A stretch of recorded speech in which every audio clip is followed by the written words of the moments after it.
Call this meeting of the common council to order. Roll call, please. Alderman Odenberger. Here. Schrader. Here. Stallman. Here. Mackey. Here. Teeter. Here. Tully. Here. Fire. Here. Niles. Here. Thank you. At this time, we'll open it up for public participation. Anyone that would like to address the council is free to do so. We ask that you please come to the podium and state your name, address, and reason for appearing.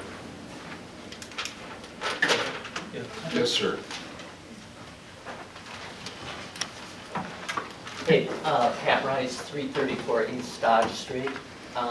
Just one thing briefly, in the committee of the whole meeting earlier, the discussion about proposed sewer rate increases was a little difficult for people in the audience to follow because we didn't have any kind of handout that showed what those rate increases, the proposed rate increases might be.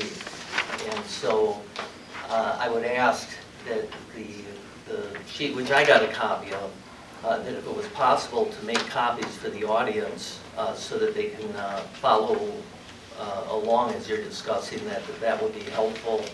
And additionally, Mayor, I appreciated you asking some cursory questions about total cost and all of those things, just for people's background. It would be helpful if in your discussion that you went through that once again in some way, including how long this project has been on the drawing board. In other words, how long has it been that the city has known that this project was going to need to occur, just for the audience's benefit? And that's it. Thank you. Thank you, sir. Anyone else?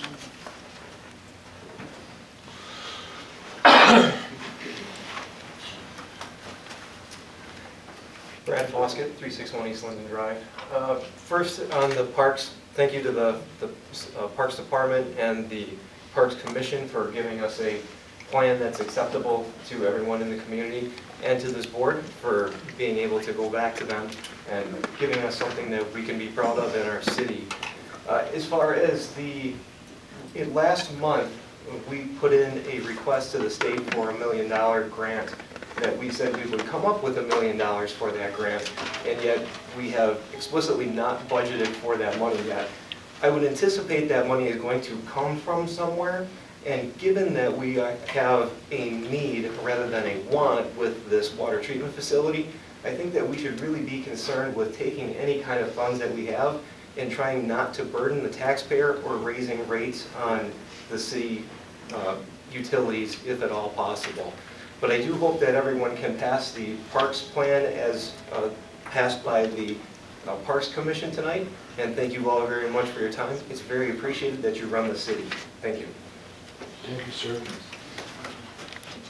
Anyone else like to address the council? Todd, please give an update on the traffic signal. Sure. So last Tuesday, as many of you probably have experienced, the stop and go lights went out at Dane and Main Street. This was caused by a contractor which was directionally boring and hit the conduit under the street. It caused some major arcing and electrical damage inside the cabinet. Today we at least got this red lights flashing again, and that's about all we can do right now. We have insurance claims filed, and we have TAPCO coming out to give us estimate on either whether we can repair what's inside the cabinet or if we're going to have to replace. So again, it's been filed with the insurance companies, and we'll let them kind of do what they're paid for and handle the repairs and who's responsible for what. So we're hoping if it can be repaired, hopefully in short term, but if it's new equipment, I think that can be weeks out. So it could be inconvenience for a little while, but there's kind of hands are tied and on when we can get the equipment to repair it. Okay. Thank you for the update. Appreciate that. At this time, I'd like to share with you an update, something. Well, we have, first of all, public written participation here from Sister Grace Schauf from St. Coletta. Dear Mr. Mayor, indeed last Thursday was a complete surprise. So many thanks to you for the presentation of the proclamation for me. I so appreciate all. I can't believe you took time out of your busy day to come out. So thank you, Mr. Mayor and the City of Jefferson, for coming to my surprise birthday party. May God bless you all. Sister Grace, we made that proclamation here for her, and she appreciated it very much, and it was a nice event at St. Coletta. Just some other things that, for the mayor's report, I just wanted to share with you what we've been working on, or what I have, along with others on the team, have been working on in the last month. So on the 1st of October, we had a groundbreaking for Jefferson Hills Housing Development. That's on north side of town on Junction Road. On the 3rd, we had a meeting with the owner and the realtor of the Arrow property, negotiations with them right now. Don't really have much more to share about that, but if they own a property that's for sale on Main Street in the downtown area here. On the 6th, Tim and I met with Giacomo and Angelo Faluca at Palermo's. They were very appreciative. We helped facilitate state of Wisconsin loan for them, and this was the final installment. So we went in and we saw them and had a good chance to talk about their operation in Jefferson, how much we appreciate their investment here and just how things are going, and they're very pleased with their workforce in Jefferson. As I mentioned, on the 9th, we had Sister Grace's birthday celebration and parade at St. Coletta.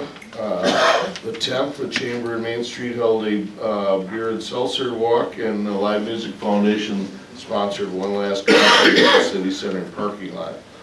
On the 11th, we commemorated the Nestle Line 3 community reception and tour. That was a huge milestone for Nestle in their investment, hundreds of millions of dollars of investment at their plant here in Jefferson, and we were very proud to be able to represent the city of Jefferson there. Thank you, Chick, and thank you, Jim, for coming to that as well. We had the next one up was the Thrive annual meeting. Thrive Economic Development is a part of a public-private consortium that the city of Jefferson supports. It's part of Jefferson County and other communities.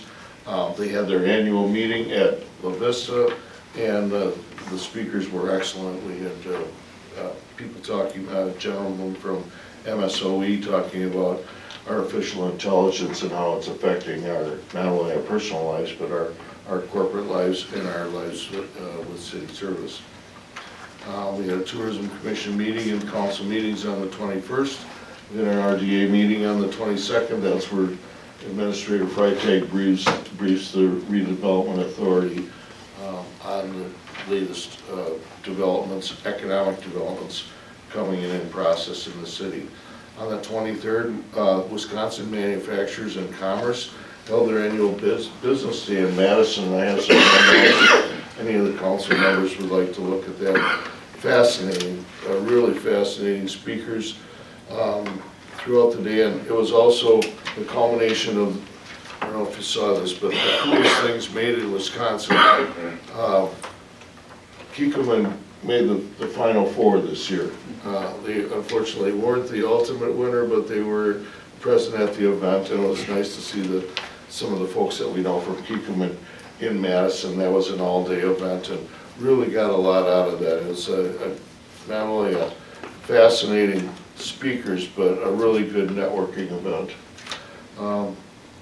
The 27th, we had the East Elementary Community Open House, and I brought back a nice memento from that, courtesy of Jefferson School District. So this is one of the slate tiles from the original roof, and what they did was, I didn't steal this, they gifted it to the city as a token of their appreciation. Actually, what they did was the tech ed people at the high school have an engraving machine, so they engraved the picture of East Elementary School and with the established 1939, and be happy to donate this to our city trophy case out here. Finally, a couple of things, Alderman Schrader and Administrator Freitag and Councilor Rogers and I and Deborah Enbold met with business prospects in Chicago last week Wednesday on an all-day meeting, and that went very well. On the 3rd, we met with a business prospect for the North Industrial Park yesterday. Tomorrow we're meeting with Aslan Bio and again, to try to, maintain our relationship with local businesses here and just see how things are going with them. They just celebrated an anniversary of their purchasing the plant in Johns Creek. And then this Friday is a Youth Wellbeing Summit. I'm going to be participating. It's sponsored by the Greater Watertown Community Health Foundation.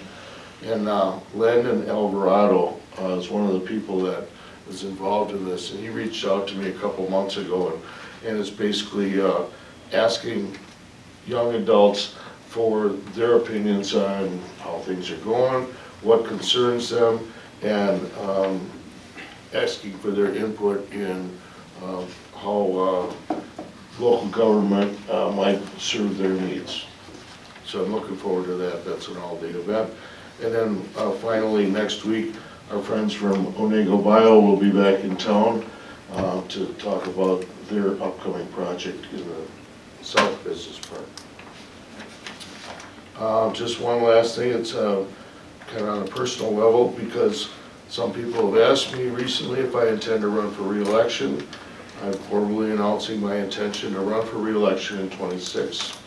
It's my pleasure and privilege to serve as your mayor, and I'd like to continue to do so for another 2 years, as long as I'm able and my service is helpful and productive. We have a great team of people working on some very significant generational developments here, improvements in Jefferson. I'd like to continue to be a part of that team and see those developments through the completion. We have more new housing, more new businesses, more well-paying jobs, and more economic development are coming to Jefferson. So I'd like to continue to work with the team here. That's the end of my report. This time I'll turn it over to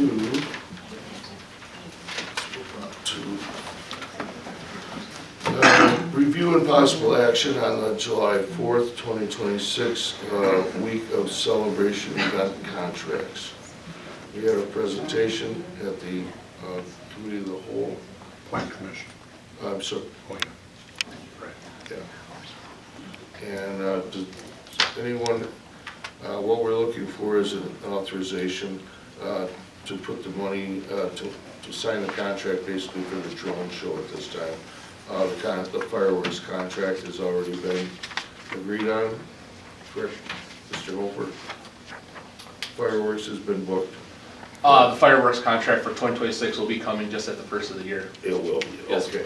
And we have money in civic promotion as from the city, as well as Festival Foods contribution for the fireworks, right? Yes, the city annually budgets for a fireworks show, and this coming year, the city has already secured a commitment from Festival Foods for $16,000 towards that fireworks show.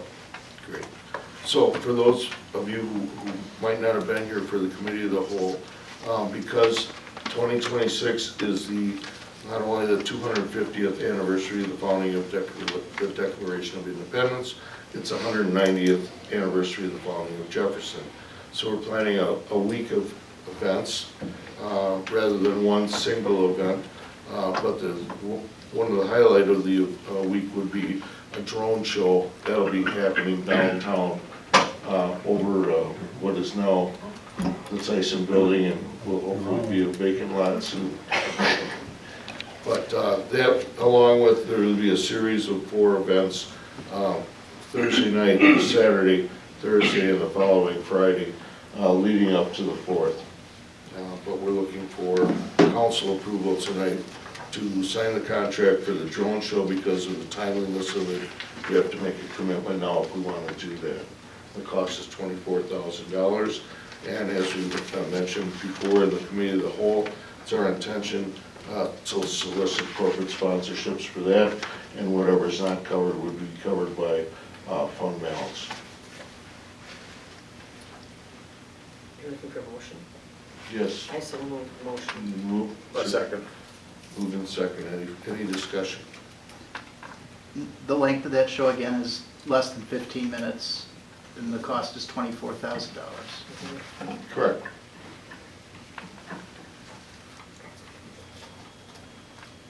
Any other questions?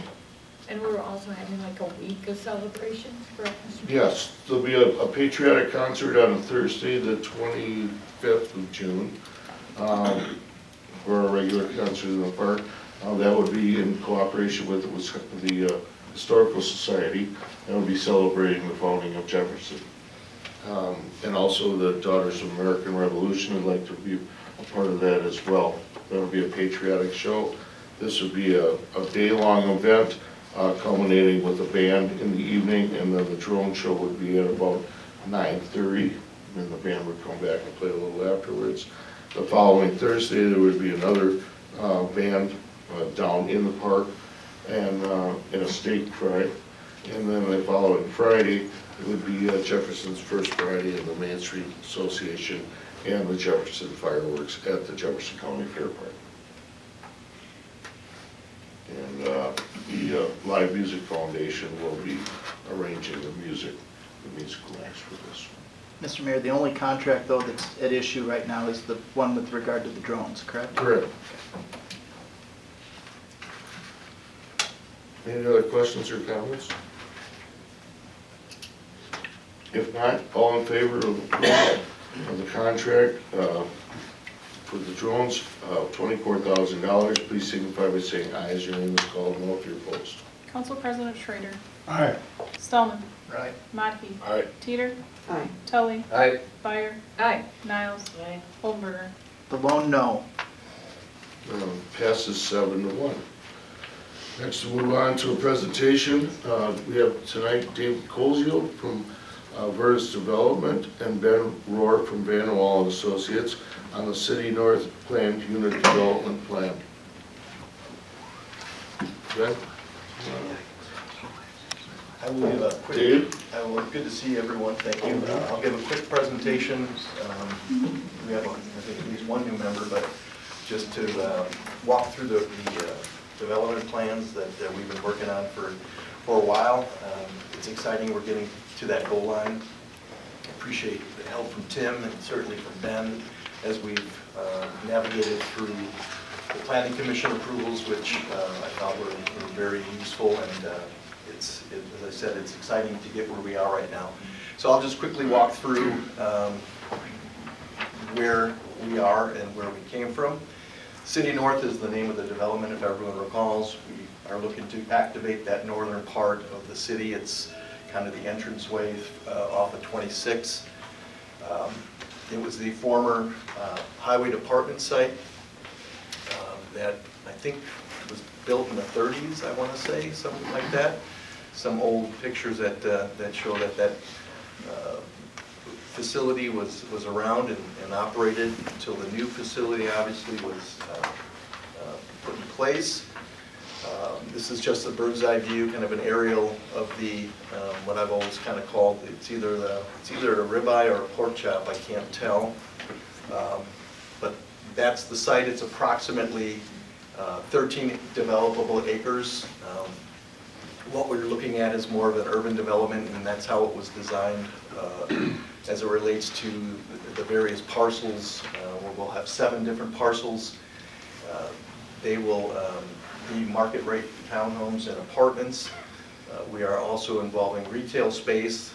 Our goal is to negotiate a grocery store in parcel 2. We're still in negotiations with at least 2 right now that are considering.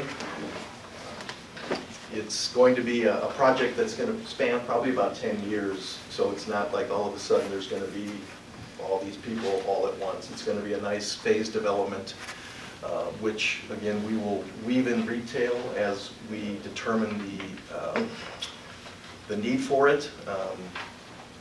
We have, I think, at least one potential tenant that's interested in the retail space in the Phase 1 building, which I'll get into here. It's really creating a vibrant neighborhood that is a blighted site. that also has, as everyone is aware, some environmental challenges. We're working with the county on a plan for that, to be able to remediate everything in a most cost-effective way, working with the county. So we're continuing to make progress on that. So there's going to be approximately 330 units across the 13 acres. Obviously, there's, with all the good news of more and more development from an economic standpoint on companies and businesses coming here, the density is needed to be able to house these people and give them a nice opportunity to live in a pedestrian area that will be connected to the park as well. We expect continued growth from Jefferson, so we see the demand only increasing as there is a shortage currently. When all is said and done, there'll be over $100 million of investment in this development. Phase 1, which is the top building that is on the corner of Kerner and Elizabeth, will be a 73-unit building and about 6,000 square feet of retail on the first floor. And our goal is to get approval and be ready to start moving early in 2026. This is, we've got a couple of renderings. We're still working on the look and feel of the building. The construction plans are, as it relates to the building footprint and some of the layouts of all the different floor plans are at what's called a CD level. We'll be meeting actually with our partner this week to look at the actual construction costs. We're hard bidding everything to make sure we have our numbers all set the way we believe them to be, and so far everything is looking positive. Just another rendering of what could potentially be a little bistro within the retail space. You know, I think the excitement level once we start getting tenants in there and actual commercial tenants will just kind of grow on itself. And based on that, it will determine how quickly we are able to go into each phase as it relates to the absorption of the units. We are expecting it to be successful, obviously, and we'll move as quickly as we can based on that absorption for those units. I mentioned it's a prominent location. It's kind of the gateway into the city. We're going to be providing some unique architecture that isn't within the area right now. One of the features I've told the board, I think since day one, is we're looking at building this out of concrete versus wood. There are a lot of reasons. Number one, the insurance costs are incredibly high for wood or stick frame buildings. Some insurance companies now won't even insure stick buildings. So we're going to be building it out of concrete. It's going to be a better overall value. Sound insulation is going to be better. The heating and cooling, the efficiency of the concrete is going to be better. And as I said, overall the value of the building is going to be better as it's assessed as it relates to the TIF. It'll be a Class A building. We'll have, you know, stainless steel appliances. We'll have nice flooring. They're going to be very nice units, and we're excited to be bringing that new level to the city of Jefferson. Let's see here.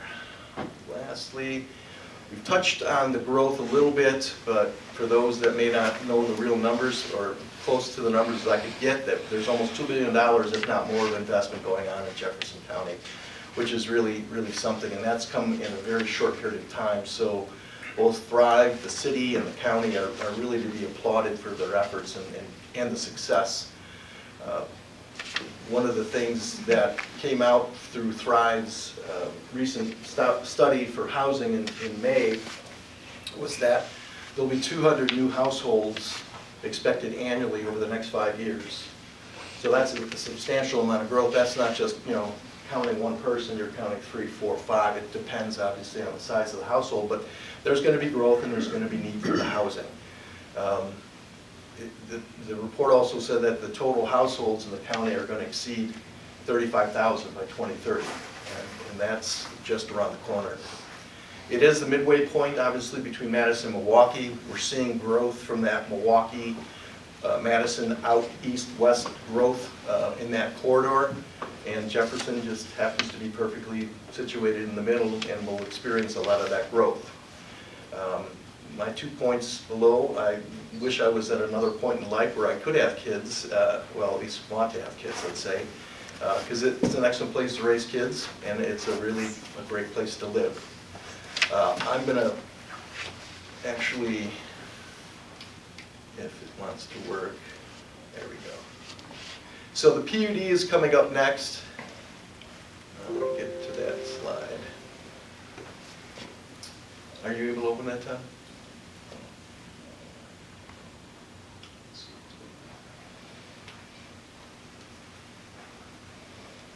Thank you. So I'm going to have Ben pick it up from where I leave it, but I just wanted to touch on the PUD as an introduction for Ben to be able to walk everyone through, because we've worked pretty closely together along with Tim to get to this point. The plan unit development is simply a way to add flexibility to the zoning standards, and Ben will do a terrific job explaining that, because that's his life, and God bless him for it, because it's a tough job.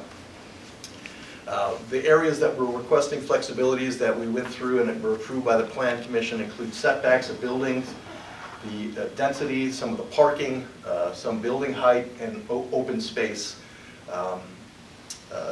Ben will walk through what we've discussed, what we have basically agreed to at this point. And without further ado, I will introduce Ben.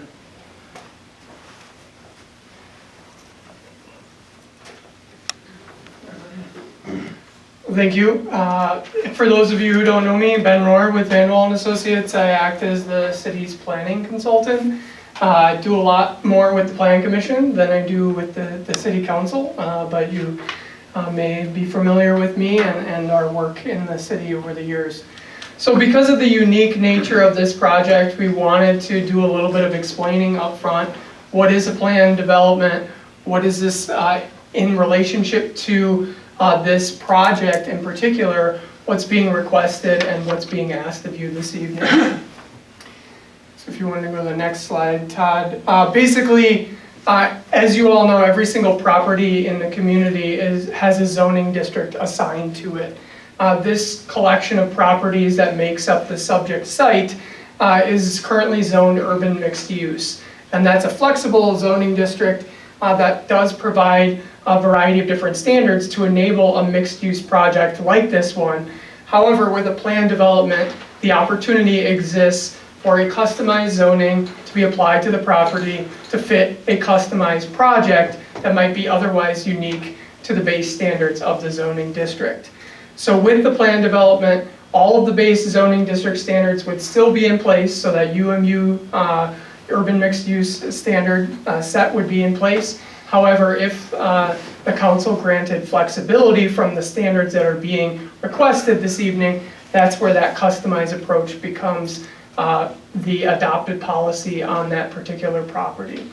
And so this is a customized standard that's on a parcel by parcel basis. And what this requires is a 2-level step approval process. So we held the public hearing and a couple of different Plan Commission discussions over the past couple of months. Ultimately, last month, the Plan Commission recommended what you have before you today for approval, and then the council has final action. So where would a plan development be applicable? There's a variety of different situations that are defined within the code.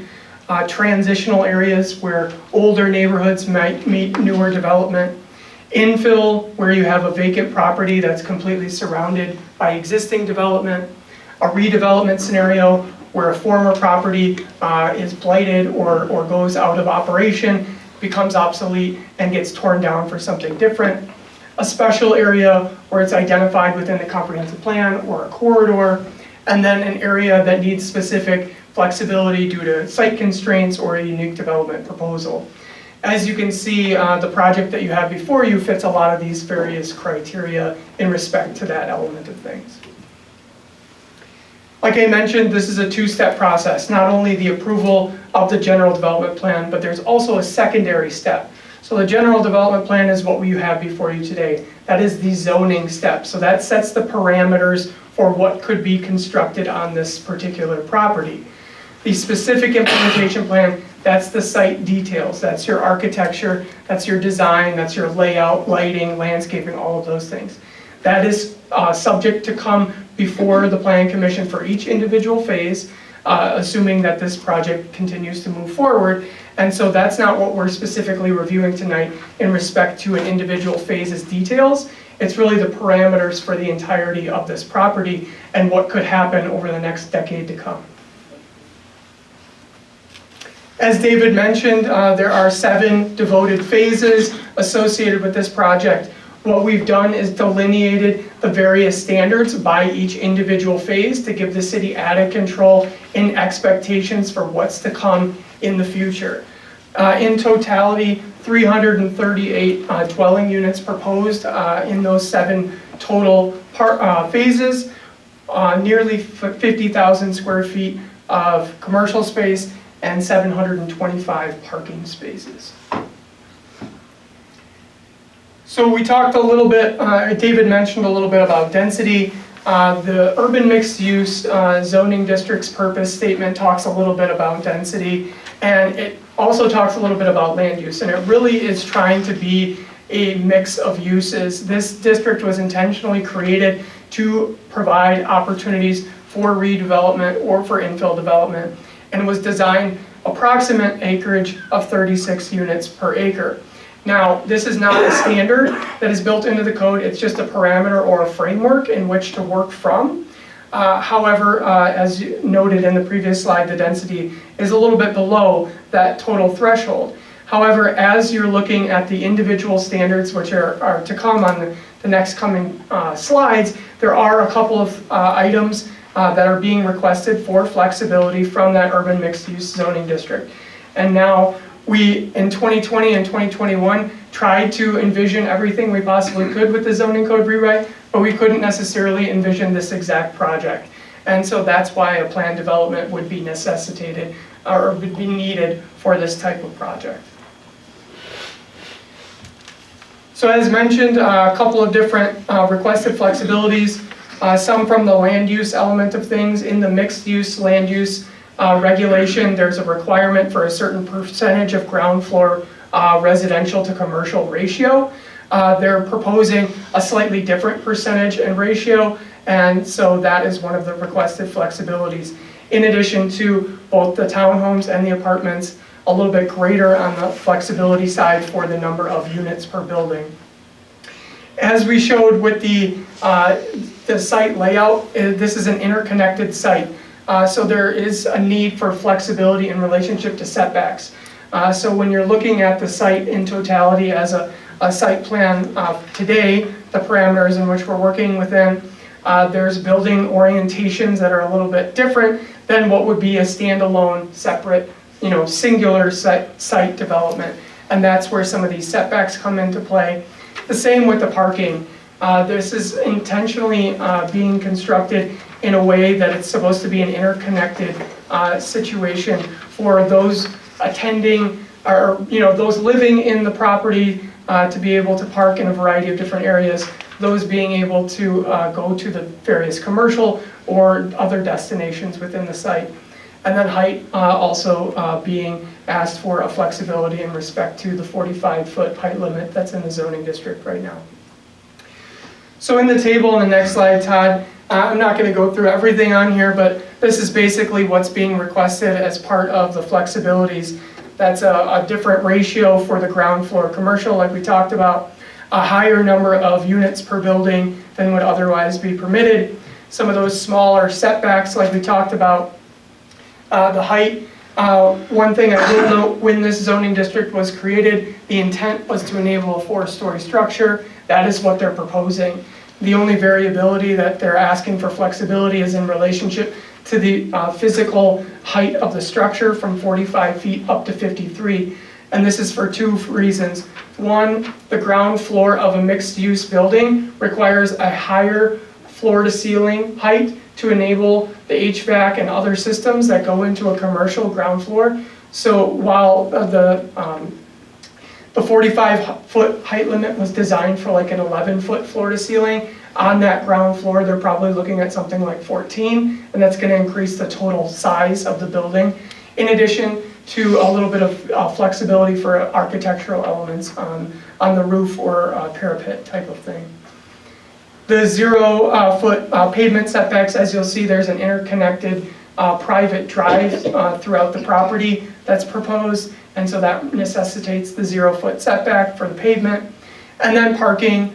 What we have today right now is 2 parking space requirements per dwelling unit for multifamily. What's being proposed is 1 space per dwelling unit for a studio or a 1-bedroom, and then 2 per dwelling unit for anything above that. So in relationship to why are these flexibilities being requested, 1, in respect to the parking. Like I mentioned, this is a shared situation where there may be parking on that private drive and someone walking to a different destination. There may be temporary parking on the street in respect to going to these different destinations. But we also have a parking and traffic analysis that I'll get to in a different slide, talk a little bit more in depth about that. I covered the setbacks. We talked in depth about the number of units and the housing demand in relationship to what the growth is being experienced within Jefferson County, and across the community, or across the state, the housing crisis, and trying to enable greater supply for greater housing choice. And then height, I had already mentioned as well.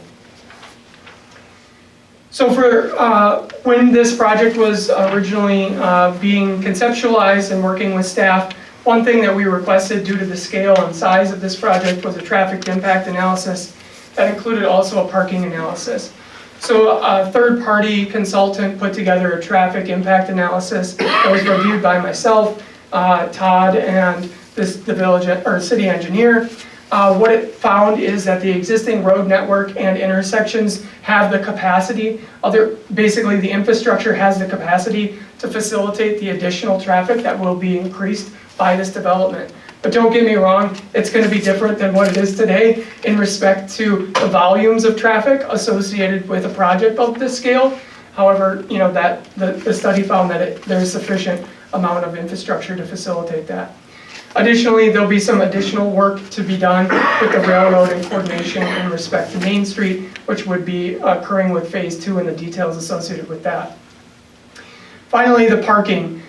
There's a variety of analysis within that parking study that looked at different aspects of the project.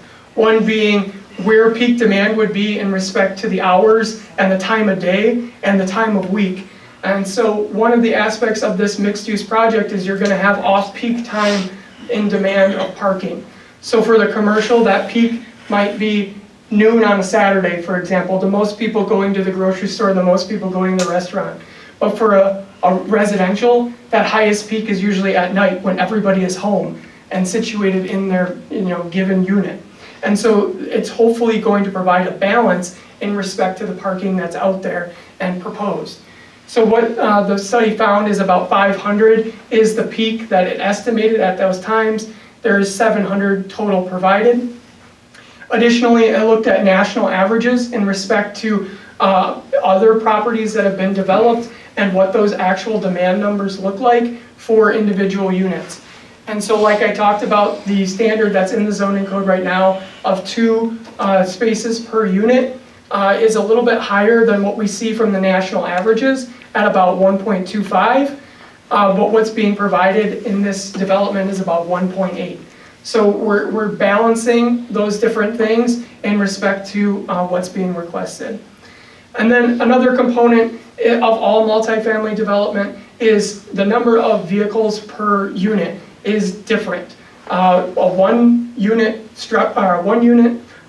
bedroom unit, I should say, could have the demand of 2 people and 2 parking spaces, could have the demand of 1 parking space and 1 person. Whereas a 2-bedroom unit could be occupied by 1 person with 1 vehicle and likewise be occupied by 2 people with 2 vehicles. And so this variability is going to exist within this development over time. However, our existing metric doesn't necessarily account for that. And so that's another variable that could be considered as part of this parking approach.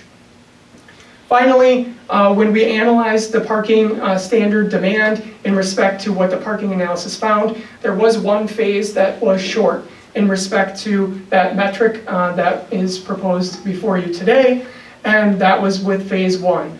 However, with phase 2, there's additional surface parking and on that private drive parking that is proposed to be included. And so one of the conditional standards that the Plan Commission approved was that the parking associated with phase 1 and phase 2 would go in at the same time to alleviate that constraint right off the bat and hopefully set this development off on a good course in terms of an overall reduced parking demand, but an increased supply right off the beginning to provide for those first couple of phases ample parking from that perspective. And then one thing I just wanted to note is recreational open space was a component that the Plan Commission looked at and was interested in seeing additional open space be added. The developer came back with a multifaceted approach, one being paying fee in lieu of parkland dedication. So instead of dedicating physical parkland within this development, because it's a constrained site, only has so much area, they're proposing to do a fee in lieu of parkland dedication. Additionally, the zoning code has a standard for the amount of open space per residential unit, and so they are proposing to meet that with each phase. And then finally, they have added a 0.5 acre centralized green space within the development that would go along the creek corridor. So the creek corridor would include a trail, and then the centralized component would be connected to it. And so that would provide an opportunity for a seating area, for example, or walking your dog, that type of thing. So how it's proposed right now is that the first couple of phases would rely on their open space needs being met by Rock River Landing Park across the street. However, as phases continue and phase 4, we have a condition as drafted in the PUD right now that would require this new green space to be added with phase 4 to hopefully provide that facility for the future residents to come in future phases. So a lengthy list here, and if you had a chance to read my staff report, it's even lengthier than this. But generally, there's two components of this: a certified survey map to divide up the property, to allocate each individual parcel to be contiguous with the phase that we're tying the individual zoning standards and flexibilities to. And then each of those are identified individually for record-keeping purposes, because we know this is going to be a lengthy process over time. As each site plan comes, we have that well documented. Additionally, city staff have put together a build-out schedule in relationship to where we are tying basically the completion of construction of the next phase to starting the future phase. So basically, once occupancy is granted for phase 1, they start the next phase, and so on and so forth as they move down the ladder. And then the other compliance conditions are things like, the city engineer's recommendations, cross-access easements, and then those parking or the open space requirements, like I mentioned. So the final slide, I just wanted to note that what you're looking at tonight is, again, the parameters for development within this project. We're not talking about the individual details of each future phase. Each one of those would come at future times as the build-out would exist, and each of those would be reviewed and need to meet the standards of the base zoning district and the flexibilities granted through the general development plan. So each individual project phase is going to be reviewed on its own merit in respect to those parameters that you all set as part of this plan development. So I know, lengthy presentation, but I wanted to provide the details to hopefully answer some of your questions up front. If you do have additional questions for myself in respect to the zoning code or in respect to the developer from David, we'd be happy to answer those. Thank you, Mayor. Thank you, Ben. Does anyone have any questions for Ben? Very comprehensive explanation, we appreciate it. Thank you. Anyone? No? Okay. Well, Dave, did you have anything else you would like to add? Just, we're looking forward to this opportunity to continue our partnership with the city. You know, we're dedicated to making this happen and looking forward to, as you had cited earlier, generational development. Thank you. All right, with that, we'll move on to the reading of ordinance number 8-25, an ordinance to amend the official zoning map of the municipal code of the city of Jefferson related to the zoning map amendment for the general development plan and planned unit development district. Council President Schrader, please.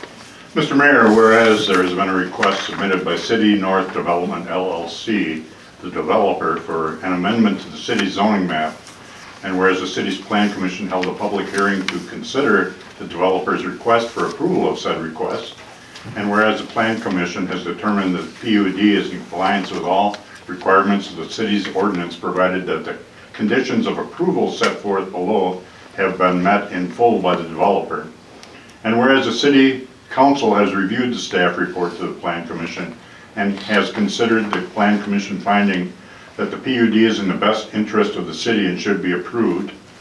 Now therefore, the common council does hereby ordain as follows. Section 1, Section 300-10.31 of the city's zoning map, which is herein made a part hereof, is amended to change district boundaries of parcel numbers, and there are 5 parcel numbers listed, at 141 Wolcott Street and 683 North Watertown Road from urban mixed use UMU to UMU with a PUD overlay, planned unit development overlay. Uses include mixed use buildings, indoor sales and service, apartments, and townhomes. Section 2, the proposed PUD filed in this matter is hereby approved and incorporated herein by reference, subject to the following conditions. A, that the developer acquires legal title of the real estate covered by this ordinance and described below. That the developer complies with the city's park fees regulations at the time a building permit is issued to the developer. C, that the developer comply with the provisions of a certain developer's agreement dated November 15th, 2024 by the parties and the terms of any purchase agreement made by the parties. D, that the developer complies with all requirements set forth and approved by the Plan Commission and City Council within the General Development Plan, GDP, and each phase's specific implementation plan, SIP, unless said GDP or SIP is amended in accordance with Section 300.10.45 of the City of Jefferson zoning ordinance. And E, that the developer commence construction of its project plans for the real estate covered by this ordinance within 6 months following approval of the GDP. And F, this planned development district GDP shall be binding upon the owner of the real estate within the district and its successors and assigns and enforceable by the City of Jefferson. Section 3, description of property, see attached. Section 4, this ordinance shall be effective upon passage and publication as provided by law. I move approval. It's been moved. Is there a second? Second. Second by Alderwoman Teeter. And questions or comments, please? This is recommended by unanimous vote by the Plan Commission. Thank you. Any other comments or questions? When is the general development plan going, the way this is drafted, it looks like there's going to be a GDP submitted sometime in the near future that would trigger the 6-month build date, is that correct? I think that's tonight. That is tonight, so that will be this, okay. Right, right. So the trigger date then is today, and so groundbreaking should happen within 6 months? Right. Got it, thanks. Any other questions or comments? Hearing none, all in favor of approval, please signify by saying aye as your name is called. No if you're opposed. Alderman Spellman. Aye. Mackey. Aye. Teeter. Aye. Tully. Aye. Meyer. Aye. Niles. Aye. Oldenburger. Aye. Schrader. Aye. It's unanimous, thank you.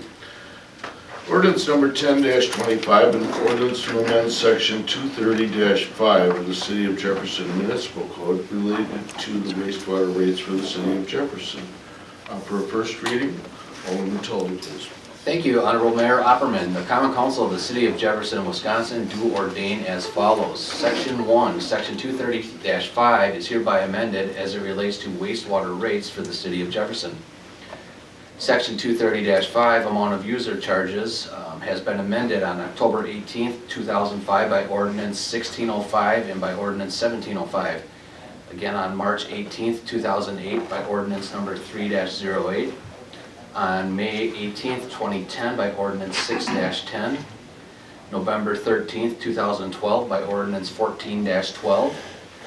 And amended on November 18th, 2014 by Ordinance number 16-14. Amended on January 5th, 2016 by Ordinance number 16-15. And amended July 2nd, 2018 by Ordinance number 5-18. And due to its length, in lieu of reading the complete text of this ordinance, a complete copy is on file at the office of the city clerk and is available for public inspection. This is a first reading. Thank you. Next, we'll move on to the consent agenda. Alderwoman Teeter, please. Thank you, Honorable Mayor. Be it resolved that by the Common Council of the City of Jefferson, Wisconsin, that the consent agenda for November 4th is hereby adopted.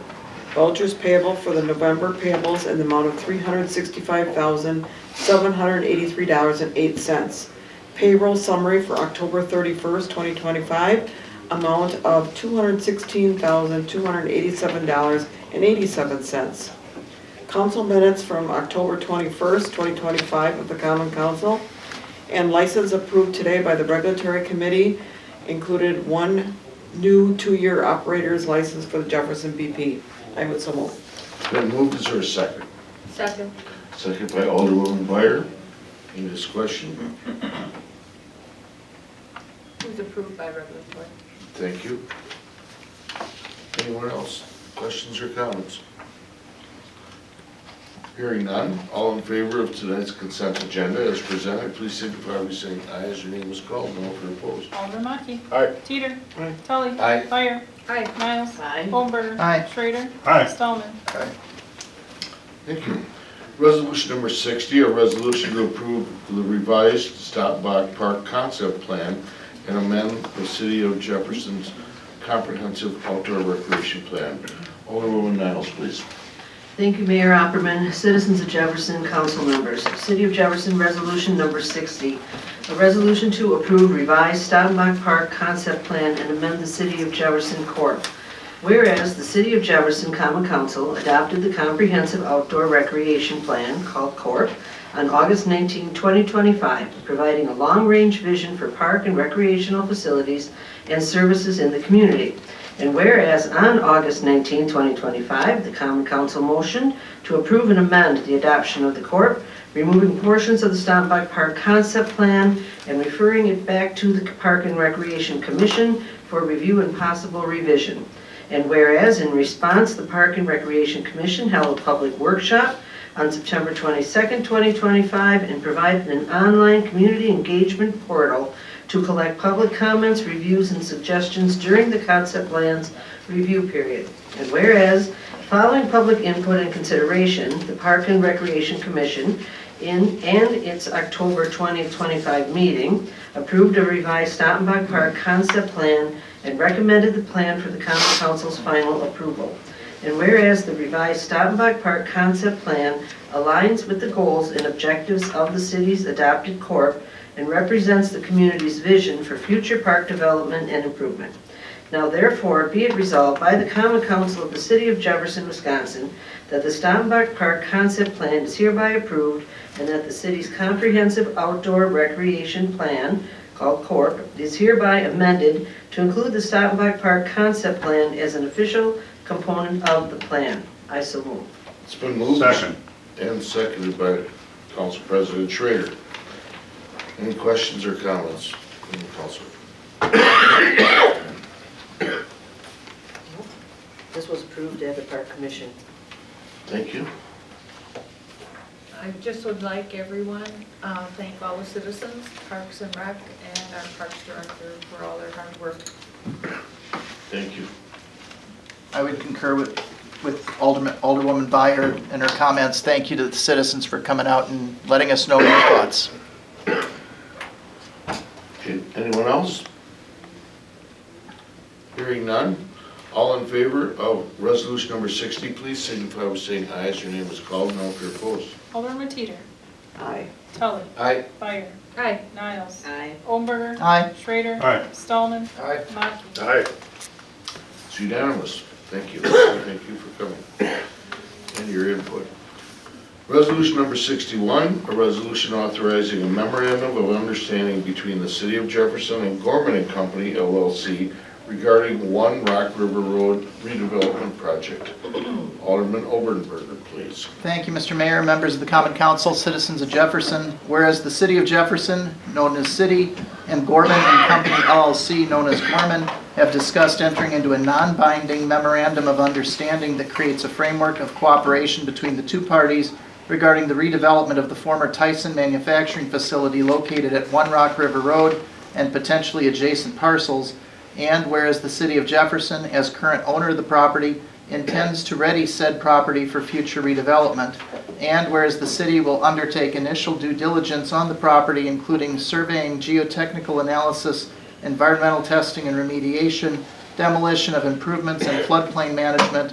And whereas Gorman will review the initial due diligence and prepare a master plan of redevelopment for the property and develop construction cost estimates for the master development plan.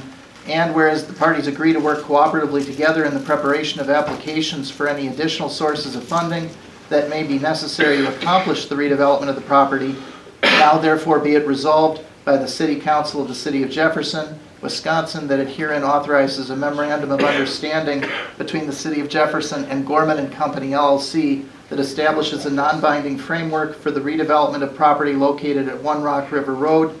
Both parties agree to act in good faith toward one another. Gorman agrees to perform its duties set forth in this agreement without compensation from the city. I so move. It's been moved. Is there a second? Second.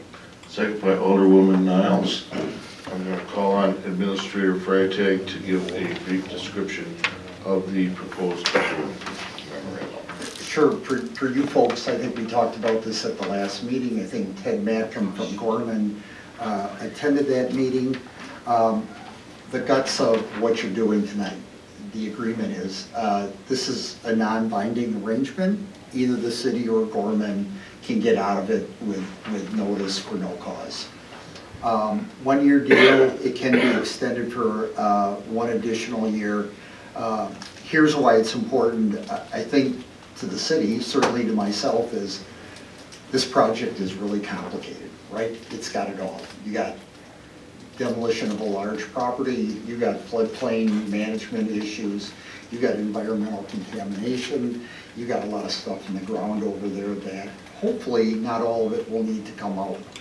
So as Scott had read in the resolution, the city's going to undertake, really has undertaken, continues to undertake a lot of due diligence, environmental testing, regulated materials assessment for things inside the building.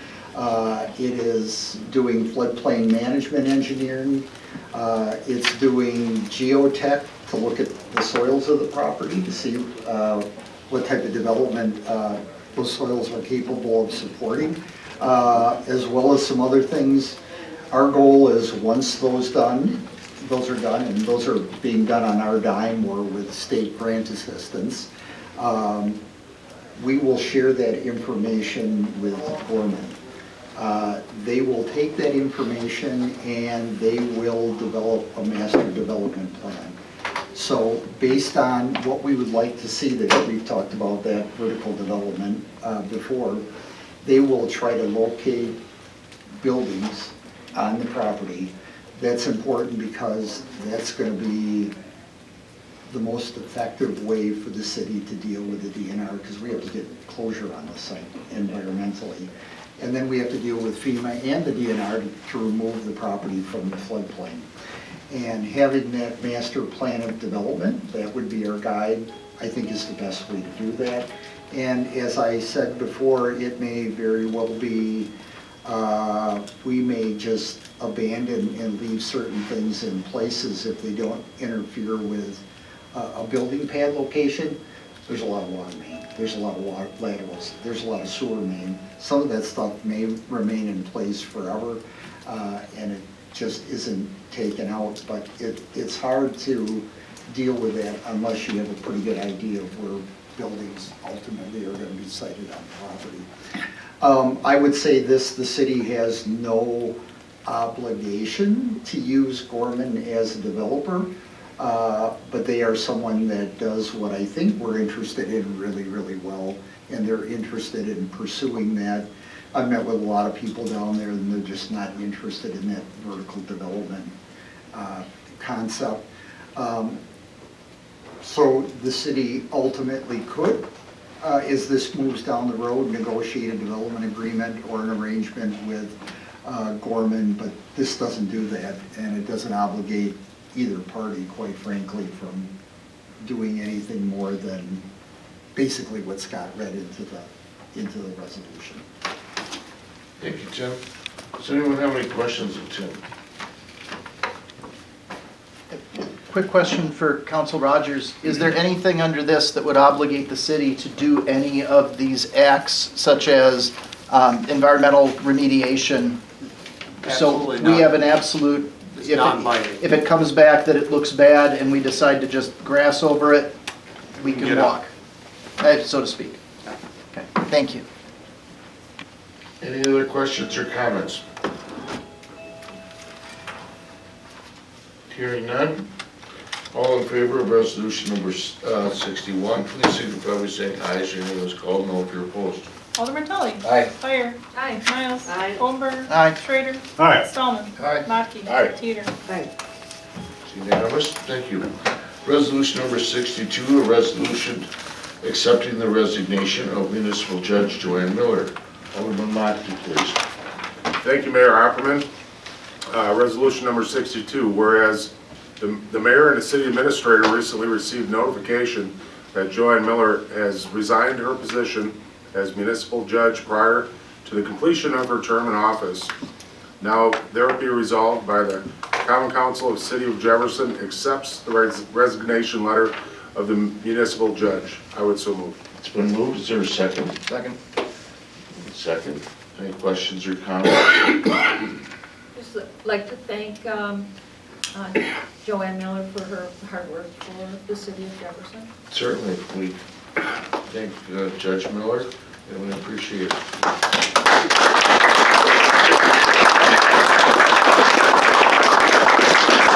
Any other questions or comments? Hearing none, all in favor of accepting her letter of resignation, please signify by saying aye as your name is called. No if you're opposed. Alderman Byer. Aye. Niles. Aye. Hohenberger. Aye. Schrader. Aye. Stallman. Aye. Matkey. Aye. Teeter. Aye. Tully. Aye. It's unanimous. I'll entertain a motion to adjourn. So move. Second. It's been moved and seconded. All in favor signify by saying aye. Aye. Thank you. We are adjourned.